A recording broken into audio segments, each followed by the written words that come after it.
So here we're looking at a conglomerate company with lots of different divisions, a beta of 1.2 and quite low gearing.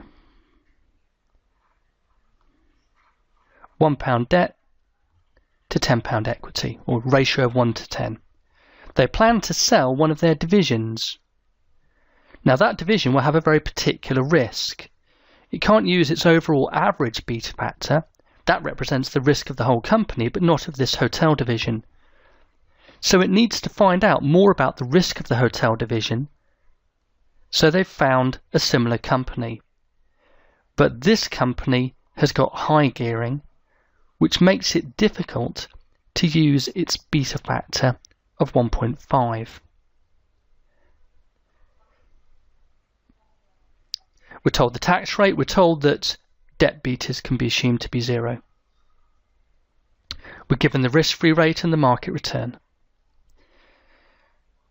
The requirement is to calculate a weighted average cost of capital that reflects the hotel division and can be used to value the hotel division.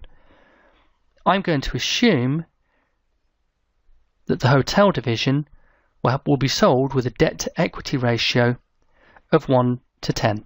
A question would make that clear. Now the approach that we're working through here is too much for a single OT question, but as I mentioned before, you may be completing part of this or spotting errors in an approach that's been taken. With a bit of practice, this becomes a very logical 3-step approach, but you'll have to learn it. We're given a beta factor of a company that's similar to the division that we're valuing. But we know that we can't use its beta factor because it's got different debt levels. So we're going to take the beta factor of the hotel company and we're going to strip out the amount of equity and debt, value of equity, value of debt. And if we work that through,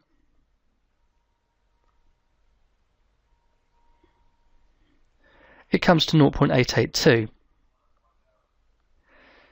That's an ungeared beta. It's often called an asset beta.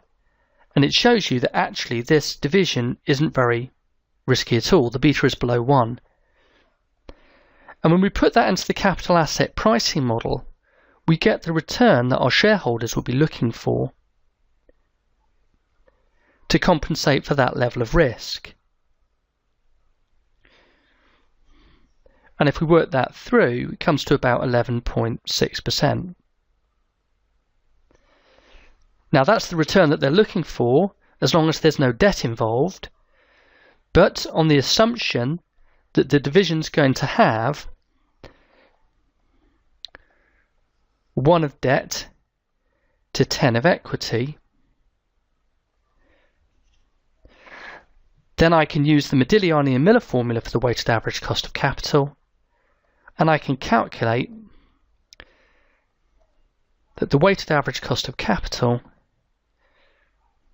if I'm going to have 1 of debt to 10 of equity, the tax rate's 30%, well that works through to about 10.75%.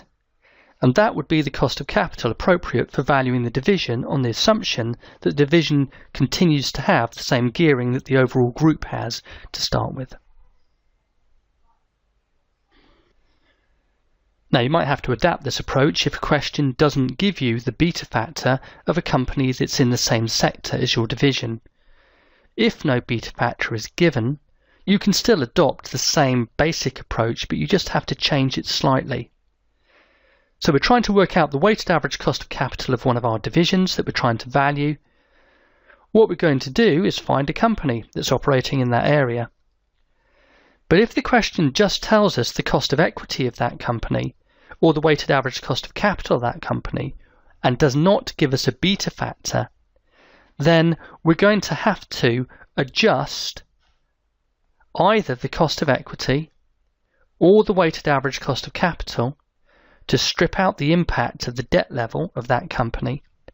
And we have to use these Modigliani and Miller formulas instead of the ungearing beta formula that we've previously used.